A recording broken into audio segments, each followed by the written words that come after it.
I've got another excellent video for you today on computer tech and more. Today we're going to be taking a look at the Cooler Master Mobius-OC and the Antec Storm T3. Both are 120mm fans. Let's get right into the data and see how they compare to each other as well as the rest of the fans I've tested.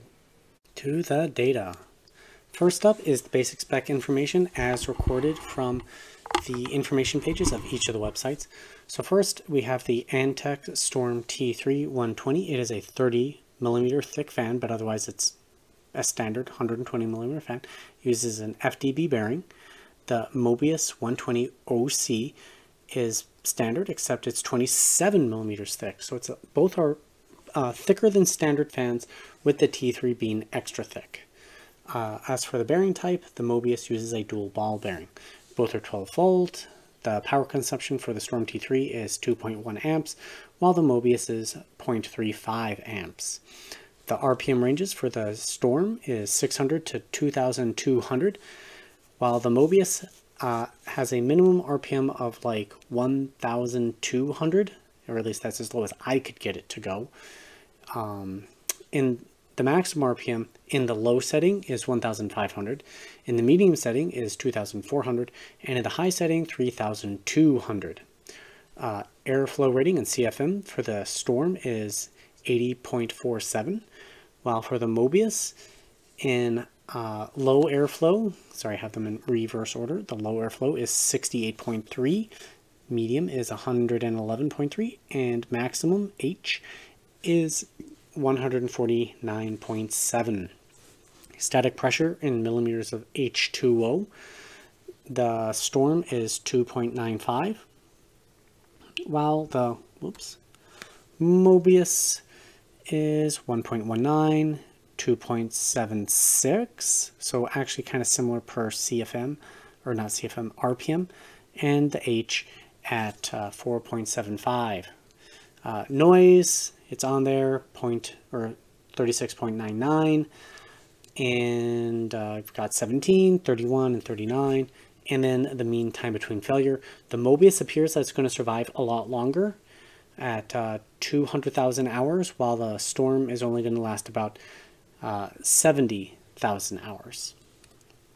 So I want to jump to the Storm Series Performance datasheet, because I did recently review or take a look at the regular Storm as well. So I just wanted to get this little bit of a data.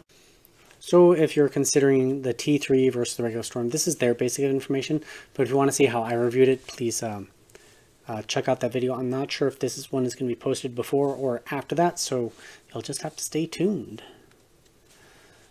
Jumping on to our first real graph where I collected data. This is my case simulation test, where I have 4 data points: 6 inches, 9 inches, 11 inches, and 14 inches, and each represents a different size case. So 6 inches represents more like a small form factor case, where pressure optimization tends to be a little bit more important, but you still want good airflow. At the 9-inch mark, it represents a small, kind of compact, but more or less a standard layout case. At 11 inches, it represents a mid-tower class case. Corsair 550D from classic era, so a few years back, maybe not classic, 2011-10 era, or a Meshify 2, I think, is a mid-tower. And then you have, at 14.5, a large tower, or a full tower, so a lot like the Fractal Design Torrent, which is what I have. And I was able to basically measure these cases and make some estimations for these points. So what do we want to look for in a fan for this type of testing? So the second part of what this test looks at is how much the air dissipates in a fan. So that is how focused the airflow is, or how much does it spread out. And in my opinion, the ideal fan has a very focused airflow, so measuring it from 6 inches to 14.5 inches, you would see relatively little drop in air speed. In an ideal world, there'd be 0 drop in airspeed. But as the fan sucks in air, it needs to push the air that's in the case out of the way. So you're realistically never going to see it as a perfectly flat line in any fan, actually. I tested my Fractal Design Torrance 180mm fans. That one isn't even perfectly flat. But that aside, so you want it to be as flat as possible, and you want it to be as linear as possible. You don't want it to be some arc where it dramatically drops off in performance. You don't want it to have some weird little joggle. You basically just want it to be a flat line. So now that my disclaimer is out of the way, what did I test? Well, I tested them at a number of RPMs, so 20%, 40, 60, 80, and 100. So every 20% RPM kind of uplift, just to get some basic results. The other RPMs just kind of sit in between each other. Took the data points and generated the graph. So what do we see? The Mobius has a, it's hard to tell how steep that is, but it's a pretty dramatic drop off, where from the top it's moving almost 4 meters per second of airflow, and by the end it's at between 1.5 and 2, so let's just say 1.75. Am I reading that correctly? Yeah, so that's a pretty large drop off in airspeed, which tends to indicate that it has a pretty steep or pretty wide angle in which the air dissipates off the fan, so it's kind of shooting it in all directions.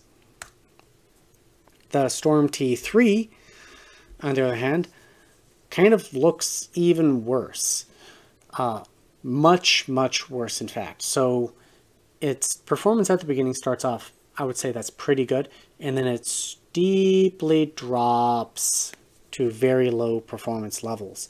Much worse than the Mobius-OC. So this indicates that the Storm just is not a good case fan. So I would probably ignore the Storm T3 unless you're looking at a small form factor case as a case fan. Now, comparing these fans to each other versus my control fan. My control fan is based off of the Noctua A12X25 with a little bit of Noctua A14 sprinkled into it, so just a little bit of a composite average there, where the A12X25 is weighed more heavily. So it's like 4/5 to 1/5 kind of ratio for the A12X25 to the A14, but I wanted some of that change in performance that you see with a 14mm fan. So comparing them against each other, and this is noise normalized versus my standard noise level, which is based off of the Noctua A12X25, running at 1,100, 1,200 RPM, where I found it to be particularly silent, very hard to hear at that RPM range. So I use that as the baseline to compare all my other fans against. And the Mobius just kicks butt. It is doing pretty awesomely. Now, one thing to note, the control fan doesn't drop off as much, but the Mobius is moving a lot more air despite it having a pretty much steeper drop off. So it might actually be an excellent fan as a case fan, but do note that its minimum RPMs are not that low. You're going to have to be running it essentially at its minimum RPM probably to achieve these levels. As opposed to the Storm T3, it sort of matches my control fan up until the 9-inch mark, and then it has a steep drop off in its performance. It's okay for a 6-inch, 9-inch, so smaller cases, but after that, I would just ignore it as a case fan.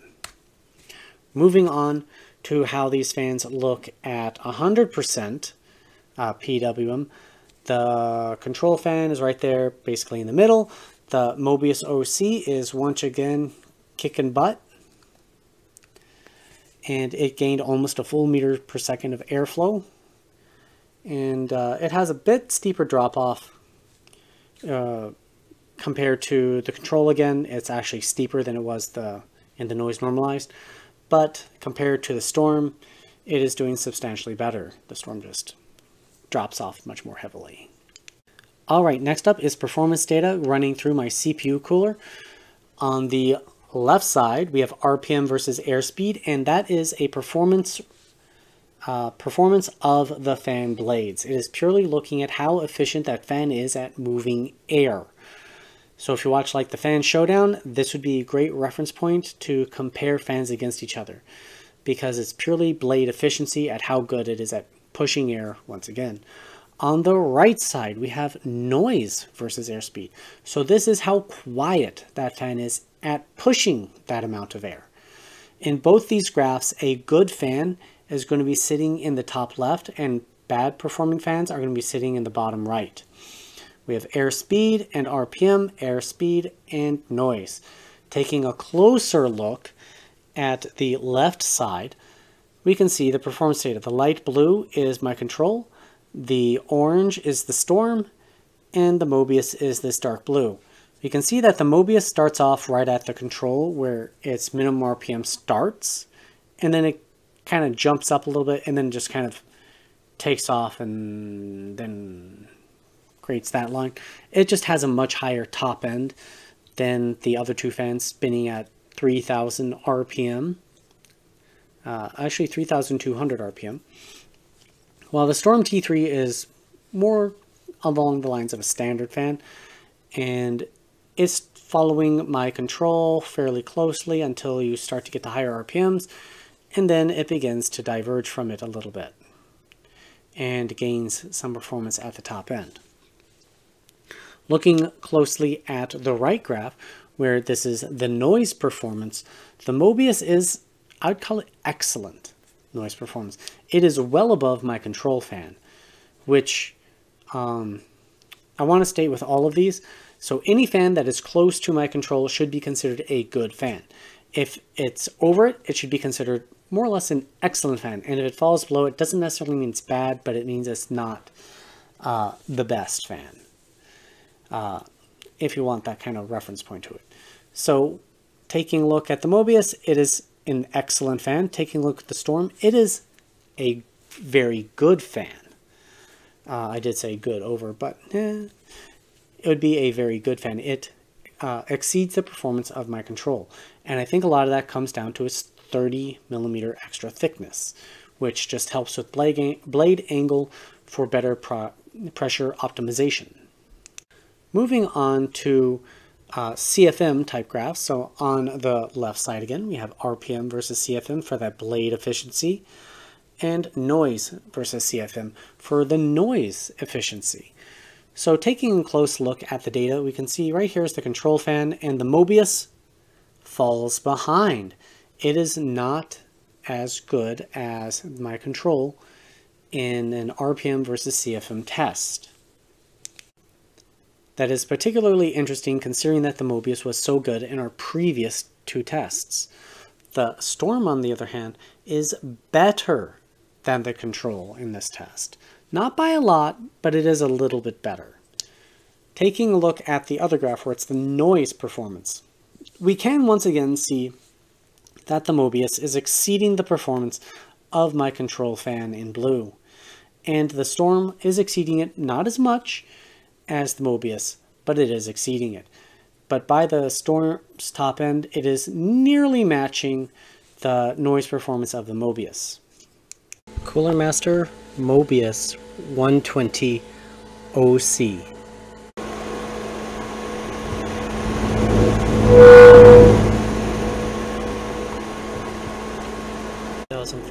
RPM.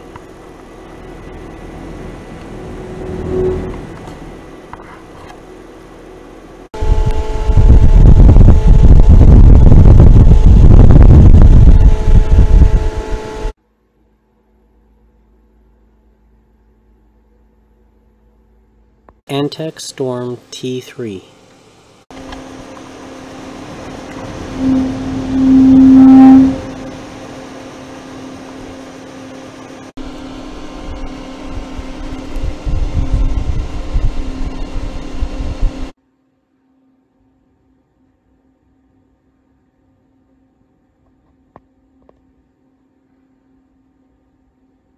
Next, we're taking a look at how these fans sort of compare against a lot of other fans that I've tested.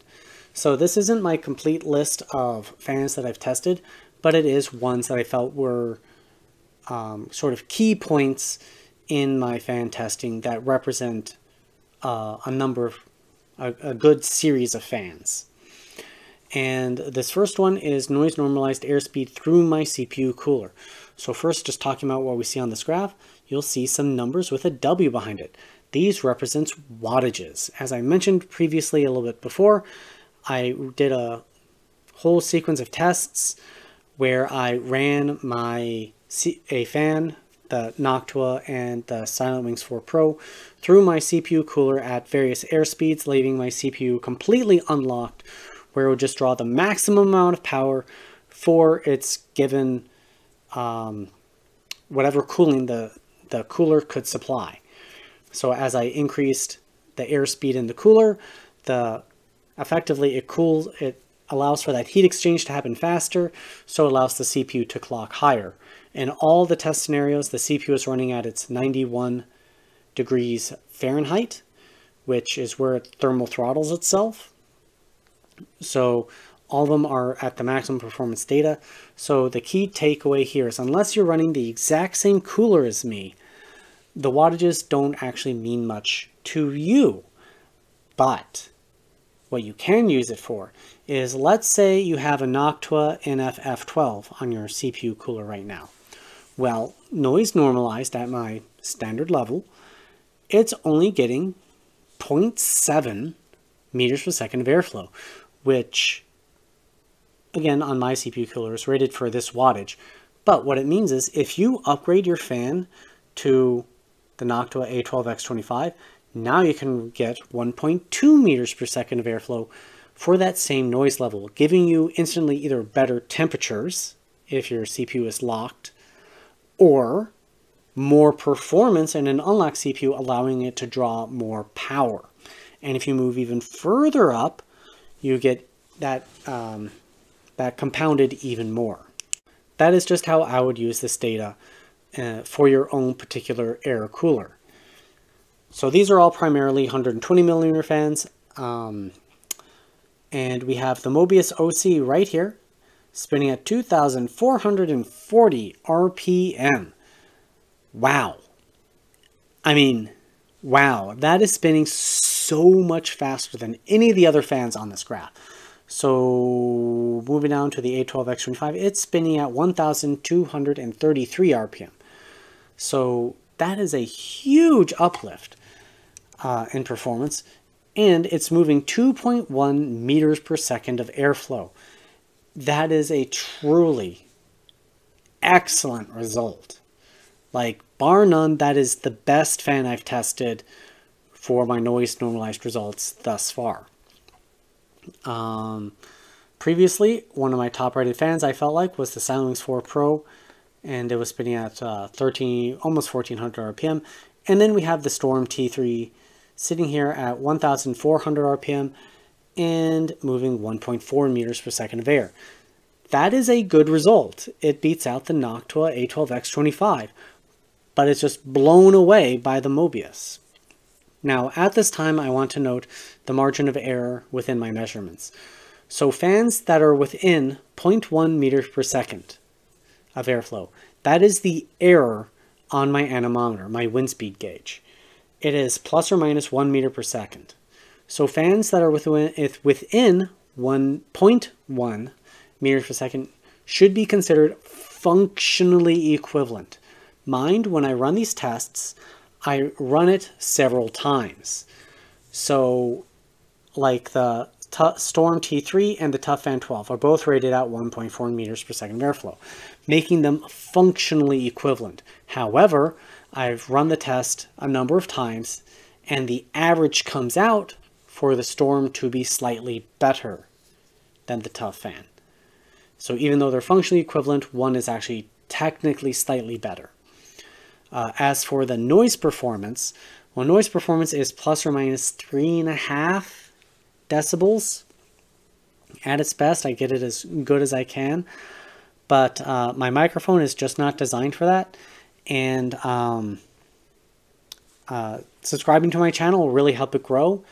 to help Google basically pay for this channel, or supporting me through my Patreon page would be a great effect for allowing me to start putting forward money to invest in better testing equipment. But all of that said, this is where I am with my data collection capabilities. So the Storm T3 placed really well. And then like the Wonderstale, I thought was a pretty good fan. We got the A12X25, the T30 is right there in noise testing. The Noctua A14, that's a 140 millimeter fan, P12 Redux. And let's go ahead and move on to 100% PWM fan signals running through that air cooler. I have a note here. So the Tough Fan 12 Turbo running at 2,430 RPM, producing 51 decibels, ran at the same performance level as the Wondersnail. I just wanted to leave it on there, but I didn't want it to take up extra room on my graph. So that I got the text bigger. And once again on this graph, we have the wattages. So this again is wattages that I would see on my CPU cooler, where the cooler actually technically tops out, or the CPU tops out at 150 watts. I'm not able to get it to go past that, even no matter how much airflow I cranked through it. It's just the maximum. So that is either a limitation in the CPU, or it's a limitation in my CPU cooler's designed to dissipate heat. But all that being said, again, the same things apply to this, where if you have a fan that's rated lower and you replace it with one of the fans that are up here, you're going to see an instant improvement in performance. Whether that improvement in performance is worth it to you is up to you. And do note that looking at this, so we have the model of the fan, we have the RPM it was spinning at, and we have the noise level. So you have to choose if that noise level is acceptable to you. So the T30 is at 60 decibels by my readings. The NFF12 IPC 3000, it achieved a little bit higher than 3000 RPM, but it's 69.5 decibels. That is a very, very, very, very noisy fan. So you can see that the T30 is substantially quieter. And if we move down the graph, right here's the Mobius 120-OC, spinning at 3,200 RPM. And by my readings, only 49.6, effectively 50 decibels. That is 10 decibels below the T30. Mind, it isn't achieving the same airflow, but that is a truly excellent result in my opinion. The next best after that is the Silence 4 Pro 120, spinning at approximately 3,000 RPM, doing 53.4 decibels. So it is outside that my margin of error by a little bit for that noise performance. So these are not functionally the same. The Mobius would be functionally a little bit quieter. As we move down, we're going to focus on the Storm T3. It is still a great result. It outperforms the Noctua A12X25, and its noise level is functionally equivalent, though technically slightly better than the Noctua, and moving 2.1 meters per second of air. So again, a very good result. And then we have the other fans I've tested, moving down the stack. A little bit of camera error. We're going to be taking a look at the data for the airspeed, vertical, versus noise, decibels, horizontal, going through my CPU cooler. So this is at every data point that I collected. First up, we have the Mobius. It is just outperforming all the other fans pretty substantially. It's kind of interesting that it has a whole lot of performance, then it just sort of levels out and then just sort of arcs up again. But that's the way the testing came out. The Storm T3, on the other hand, is sitting at the top of the graph technically, but it's more like one of my standard good fans. So what fan is sort of following its trend line? Well, the Silence 4 Pro is this dark blue. The Noctua NF-A12X25 is this lighter blue line. The purple line is the NF-P12. This orange line is the Arctic P12. Just to get you some reference points. And then this one right here is the NF-F12 3000, and this is the T30. So moving on to noise normalized performance in my case simulation test with all the other fans involved. So disclaimer, this isn't actually all the fans I've tested, but it is a reasonable portion that represents groupings of fans. So the Mobius is right here at the top. It is excellent all-rounder is basically what I'm finding. And the Storm T3 is pitiful. It is not a good fan in a case airflow test. And all these are noise normalized. So just some notable notes. Here is the Tough Fan 12. The red line represents the SilentWings 4 Pro 120. This reddish line represents the A12X25. This green line represents the SilentWings Pro 4 140. This orange one represents the Arctic P12, I believe. So just give you some good reference points. Moving on to 100% PWM signal. So I don't know if I've stated out already, but if you're running your case fans at 100% RPM, something has gone terribly wrong in your case and something has overheated pretty dramatically at that point. But it's still a good data point just to take a look at things. So we can see that the Storm T3 starts off lower middle of the pack and drops down. I forgot to mention, over here is the key. We have the RPM and the noise that it produced. So for its given noise level, it's doing quite excellent, but it's just not as good at performing. Meanwhile, the Mobius is sitting basically right at the top of the graph and it's performing, I would call that excellent result. Only a few fans are outperforming it technically, like the SilentWings 4 Pro 140, and that is substantially noisier. We have the SilentWings 4 Pro 120 size, and it starts off with better performance and then kind of drops down, follows it for a little bit, and then drops down again. So none of them are really matching the same level of performance as we're seeing in the Mobius. So it is a great fan as a case fan. And like we were looking at with airflow through my radiator or my heatsink, you can use this information for both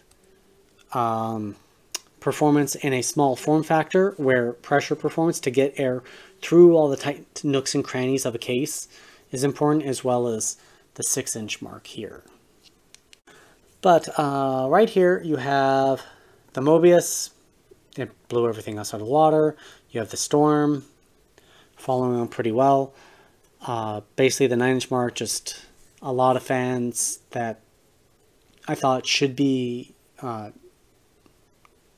reasonable to recommend were dropping too low.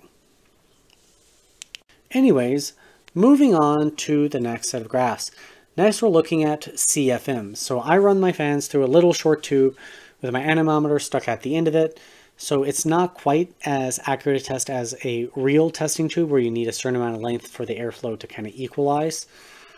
But it gets us basic information. I know the inner diameter, so I'm able to calculate a CFM value based on the airspeed running through the anemometer. And we have the Mobius at the top of the graph, moving 77.7 cubic feet per minute of air. The Storm T3 came in second with this data set, moving 47.3 meters per, cubic feet per minute of airflow. And the SilentWings 4 Pro, the Tough Fan 12, there's the A12X25, the T30. So these are all noise normalized value. So it's pretty clear that the Mobius is an excellent fan at moving air, and especially quietly. Next, we're taking a look at things at 100% PWM fan signal.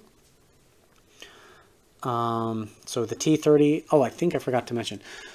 This test basically is pure air, basically airspeed going through it. It's not really airspeed, it's air volume. So it's how much air the air is pushing down a tube. It doesn't accurately show how a fan shoots air in every direction, so how it loses performance. So even if a fan has all of its air shooting down a tube, if it's trying to shoot air off sideways, it's not going to be as efficient as pushing air as one that is able to create a focused airflow. But it equalizes things a bit more than my case simulation test, which is why I think it's important to look at it from several perspectives. Anyways, we said the T30 at the top, the Noctua NFF12 3000 next, and the Mobius-OC running at 3,200 RPM is a very excellent result, especially when you're looking at noise, which I keep bringing up because it's an excellent result, which really, really surprised me. And it moved 98.2 cubic feet per minute of airflow. The Silent Wings 4 Pro 120 was right behind it, moving 97.4 meters per second of airflow. My control fans value is 78. The Noctua A12X25 moved 74. So take that for what you will.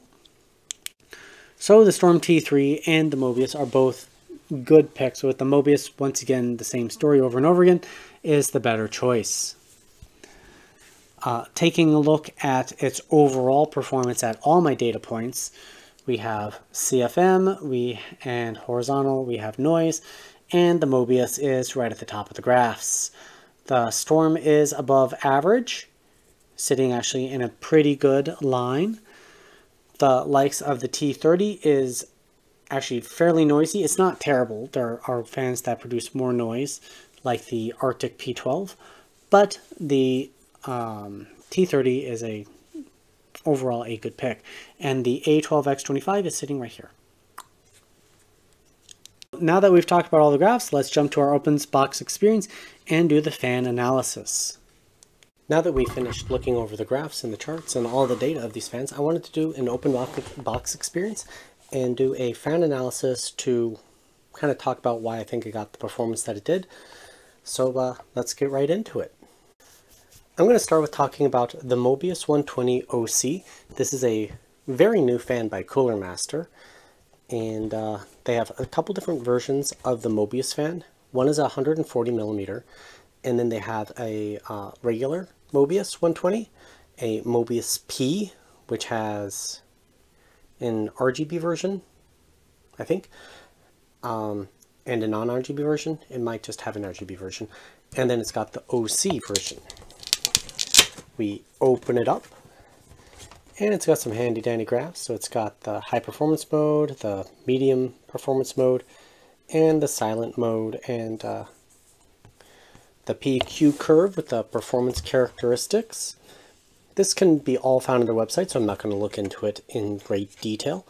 The noise level, the power conductor, voltage, amperage, wattage, sorry, not the fan, airflow readings, and the speeds.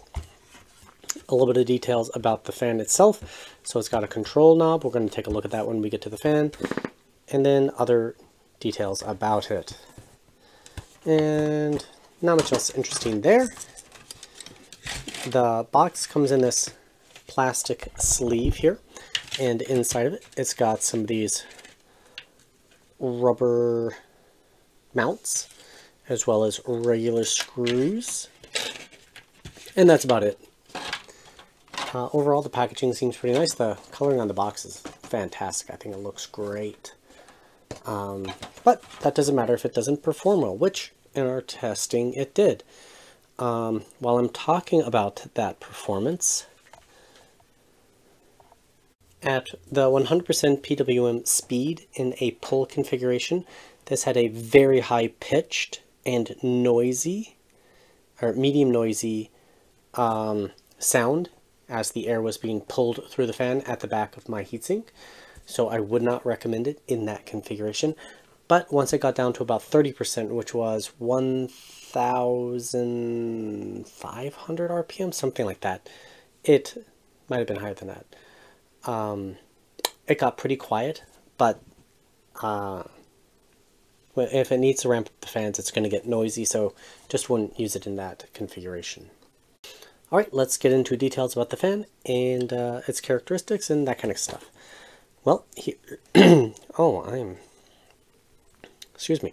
Here's the controller. It does not have lettering on it. So right here, it's got a small, medium, and large. And that just is the speed indicator. So slow, a little bit faster, faster. And that's all there is to it. It's got a warranty void that cannot be enforced inside the United States. And the fan itself. So this is a fan with a outer ring around it, so it's shrouded, as opposed to just trying to get the fan blades as close to the edge as possible. It's got a, not large, but big enough that I call it probably an A, using the Noctua NF A12X25 as an A plus by comparison in terms of its edge distance. So it's pretty good, but not fantastic. The advantage of having a shroud around it, or this ring, is that it focuses the airflow. So when you have a ducted fan, you want it to get as close to the edge as possible so it improves the pressure characteristics. The bigger the gap, the worse the pressure characteristics are. So by having it basically already ducted for you, you have great pressure characteristics, and very little air is going to travel around the outside here where the gap is, but you still want it to be as close to that edge as possible. So let's see. So that means it has good pressure characteristics like we saw in the graphs, but also has a very high RPM, which certainly helps with that. The blades get fairly close to the edge, but actually, compared to several other Cooler Master fans I've taken a look at, it's not as close as other ones. It actually has a little bit of a inlet slope right here, as opposed to just trying to get the blade as close to the edge as possible to give, essentially make the blades as large as possible, sort of allow for a little bit steeper blade angle. And the blades themselves are incest a little bit, or yeah, a little bit from the edge. I don't know if it'll pick up on camera, where it's not just right at the top of the hub, it actually is indented down. So all those make it a little bit surprising that it had the noise that it actually did have. So that might just come down to how fast this is spinning when basically running at the back of that heatsink. But using it as a pusher, completely silent. Obviously this fan is not RGB, but it means you have two cables. One for the controller, one for not. So I kind of think that that's a little bit silly, because you're not going to be reaching into your case to play with this. So I'd rather it be built onto somewhere on the housing or into the back of the hub personally. In terms of the build of the frame, the struts are just rounded. There's not much else special shape about it. They just got a little bit of rounding on it, which is good. This back strut is looks about the same as pretty much everybody else, so I was about to complain about it being too thick, but it's really not. In terms of the blade shape, it is very reminiscent of the Noctua NF A12X25. Again, I just really like using this as a reference point for a lot of hybrid fans because of its pretty distinctive blade shape. And it's certainly very reminiscent of that. So if it ain't broke, don't fix it, basically, methodology, except this has smooth blades. So the difference here is that it's got the built-in duct, this outer ring, and smooth blades. In terms of the back, how cupped they are,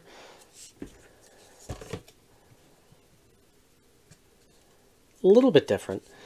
I certainly don't think these are that steep. Actually, I would say these are pretty shallow. The Noctuas seem they seem steeper. I don't have the measurement tools to really get into that. So that means that this is a fan better at airflow, which is kind of surprising based on the data. But it offers its performance characteristics. It does have a very high RPM of 3,200, so that makes up a lot of the performance gap, so that it can just overcome it with basically sheer brute force. The outside of the frame on the back has a little bit of ducting on it. The squared off shape means that it's going to be great on a radiator, that it'll create a nice seal in all directions so that there's no air gap, which will improve the pressure characteristics, improving performance. It's these little pads on the edges are really not rubber. So this is basically hard mounted to whatever you put it on. Any vibration that's running through it will be transmitted into your case. So I wouldn't use this with a hard drive type system. I use it on an SSD only system just in case there's any vibrations going on.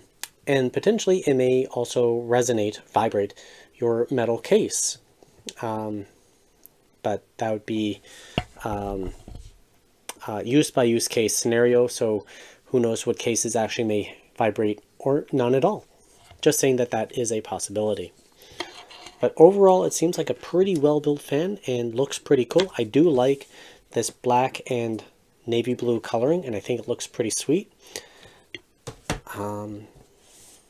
Let's move on to the next fan. The second fan that was in this testing was the Antec Storm T3 120 millimeter fan. Let's take a quick look at the box. First of all, this is a 3-pack, which means it comes with, well, 3 fans, and they're all in just this packaging material, which is pretty good, that it keeps everything nice and protected. And then, so it's got the fans, the connectors, as you see it there, and it's got this box. And in this box, you get some extensions. And it sounds like some screws in there. Some radiator screws, because these are thicker fans, it means you need different length screws. So do pay attention to that. You want to make sure to use the correct length hardware with the correct hardware. Meaning that you don't want to use these longer screws on a standard 120 millimeter fan that's 25 millimeters thick, as opposed to this 30 millimeter thick one, because you might puncture a hole in your radiator. Just wanted to give that little disclosure there. In terms of what's on the box, spiral fans for pressure optimization, a little bit of details about the fluid dynamic bearing, its performance characteristics that we went through with the data. All right, now to the fan. So what attracted this fan to me originally was how it looked visually in basically the photographs. It doesn't look as cool in person, I'm sad to say. In the photos, I thought it really looked kind of this angular thing, which it does have, but it's all in the frame. And unfortunately, because it has these angles and these slots on it, when you put it over a heatsink or, not a heatsink, a radiator, it has little gaps for air to escape. Anywhere that air can escape from, it will. So that's a little bit of a downside of this. It means that it won't potentially perform as well. Unfortunately, I don't have a radiator to test on. The frame itself has vibration pads in the corners to help mute any vibrations going into your case. The posts are fairly basic. They got a little bit of an angle to them, but nothing too extreme. Matter of fact, I'm a little bit disappointed by that. I would have just liked to see a little bit more work done in the posts, I guess. They just could improve performance a little bit. In terms of the blade distance to the frame, I'd give it, I don't know, a B+, A- range. It's a little bit large, which is unfortunate. It reduces its pressure characteristics despite these wide blades, which are definitely more geared towards a pressure application. Wider blades, flatter blades tend to do better in pressure cases, while steeper slopes, so fan here, doot, doot, tends to do better at airflow. So you can create a hybrid by having it have this cup shape that accelerates the air out the back. These are basically just angled down. They don't really have much of a cup shape, so it's not that, it's basically just that. And that's fine. It did pretty well in the performance characteristics, particularly when on my heatsink, which is as close as I can get to pressure applications.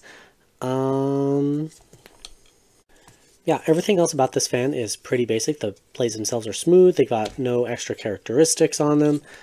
The main claim to fame here is the fact that it's 30 millimeters thick as opposed to standard 25, which allows for a little bit steeper blade angle to improve those pressure characteristics that I was talking about. But yeah, other than that, let's move on to the next section.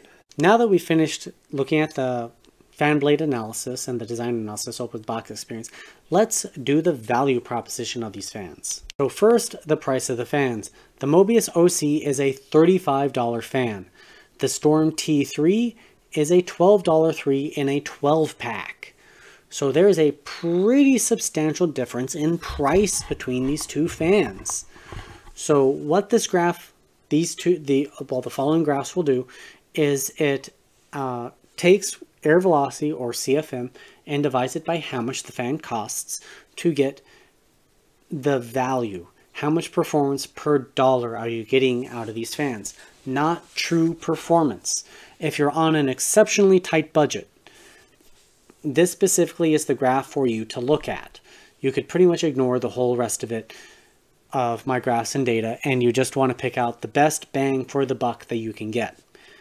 If you're not really on a budget and you just want the best, then you'd focus on the graphs at the beginning of this video. And if you're something in the middle where you want a good value fan but you want better performance, you would use the data before and then take a look at the value proposition to see which one gives you the best ratio to meet your performance needs. So now that that is all said and done, 140 millimeters and 180 are up at the top, 120s are at the bottom, and the Storm T3 is highlighted in yellow, and it is a truly excellent value in this noise normalized graph right here. The Mobius-OC is above average, achieving a ratio of like 0.9, but the Storm T3 is just the better pick for its in terms of value proposition. Taking a look at things at that 100% PWM signal, the Mobius has dropped back substantially and it's more middle of the road now, while the Storm T3 has maintained its position towards the top of this graph. Mine is not ranked quite as highly. There are a couple other fans caught up to it, but it's still ranked very highly. If you're wondering what has the absolute best ratio currently, is the TL-G12, and that's the Thermalright G12. It just has the best ratio. And I don't think I said so. This is at the 6-inch mark in my standard case testing. Moving things to the 9-inch mark, well, the Storm T3 is still a high ranked pick. It is ranked second, I believe, looks like it, only after the TL-G12 at this mark. The Mobius-OC, it looks like it's gaining ground. It's better than average, but not particularly high for that average. When we're looking at 100% PWM signals, the Mobius-OC here has dropped back significantly. It is just not a good case fan pick once you're looking at bigger cases. The Mobius-OC is sitting slightly better than average, but not much better than average. So it's an okay pick if you're looking at it from a value proposition perspective. Moving things along to CFM, cubic feet per minute, airflow ratings, the Storm T3 is once again at the very top of our graph. It is just a truly excellent pick for this type of scenario. The Mobius-OC is ranked fairly well, but not quite as high. Looking at things at that 100% PWM signal, the Storm T3 is once again towards right up at the top, but not quite as good as the TL-G12 once again. The Mobius-OC has maintained its position at slightly over middle of the road. And last but not least, moving things to value proposition through my CPU AirCooler. The previous best was the TL-G12, and that has just been blown out of the water, especially noise normalized. For the Storm T3, it just has excellent noise normalized performance. Hands down, the best value proposition for a CPU cooler or a radiator. The Mobius-OC is ranked very well, but it's just not quite at the very tippy top, but it is still in a very good ratio. But once we look at things at that 100% PWM fan signal, the Storm OC has dropped back quite a ways to maybe second place, but that is still an excellent result and makes it a truly excellent value.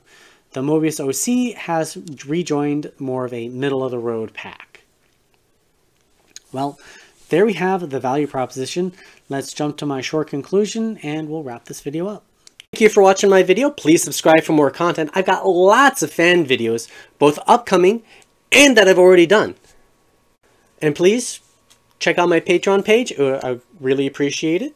Anyways, have a great day, have a good one, and I'll see you next time. Well, now that we've finished basically all the rest of the video, this is my raw data. We have the Mobius-OC and the Storm T3, and you are welcome to use this data in your own publication for your own purposes. You can record it and make your own graphs, whatever you'd like to do. However, I ask that you reference me as the generator of the data because I'm the one who generated the data and worked very hard to create it.